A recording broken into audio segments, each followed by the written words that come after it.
નમસ્કાર, આપ જોઈ રહ્યા છો સ્પાર્ક ટુડે ન્યૂઝ. માંજલપુર વિધાનસભાની પેટા ચૂંટણી અંગે આમ આદમી પાર્ટી માંજલપુર સંગઠને નિર્ણય કર્યો છે.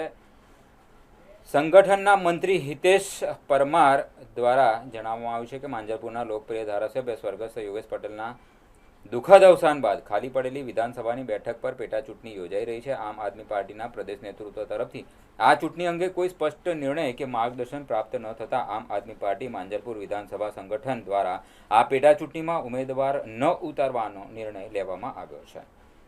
કોંગ્રેસ પક્ષ દ્વારા ભીખાભાઈ રબારીને ઉમેદવાર તરીકે જાહેર કરવામાં આવ્યા છે. તેઓ રાજ્યના અનુભવી રાજકારણી, પૂર્વ મંત્રી તેમજ માંજલપુર વિસ્તારના સ્થાનિક આગેવાન છે. અમને વિશ્વાસ છે કે તેઓ ભાજપના ઉમેદવાર સામે મજબૂત અને અસરકારક લડત આપશે.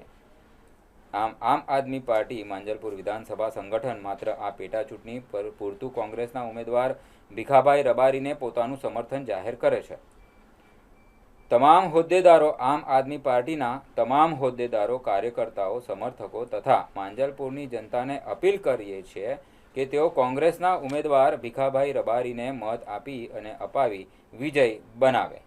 હિતેશ પરમાર, સંગઠન મંત્રી, આમ આદમી પાર્ટી દ્વારા જણાવવામાં આવ્યું. નમસ્કાર, હું હિતેશ પરમાર, સંગઠન મંત્રી, આમ આદમી પાર્ટી માંજલપુર વિધાનસભા. ધારાસભ્ય સ્વર્ગવાસી યોગેશ પટેલ સાહેબનું દુઃખદ મૃત્યુ બાદ ખાલી પડેલી બેઠક પર પેટા ચૂંટણી યોજાઈ છે.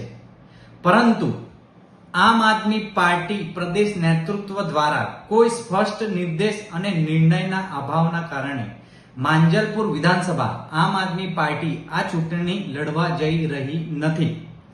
પણ કોંગ્રેસ દ્વારા ઊભા રાખવામાં આવેલા ઉમેદવાર શ્રી ભીખાભાઈ રબારી, જે ખૂબ સિનિયર નેતા અને પૂર્વ મંત્રી રહી ચૂક્યા છે અને રાજનીતિના મંજેલા ખેલાડી છે, જે ભાજપને સારી ટક્કર આપી શકે એમ છે અને માંજલપુરના સ્થાનિક છે, પગ પૂરી નથી.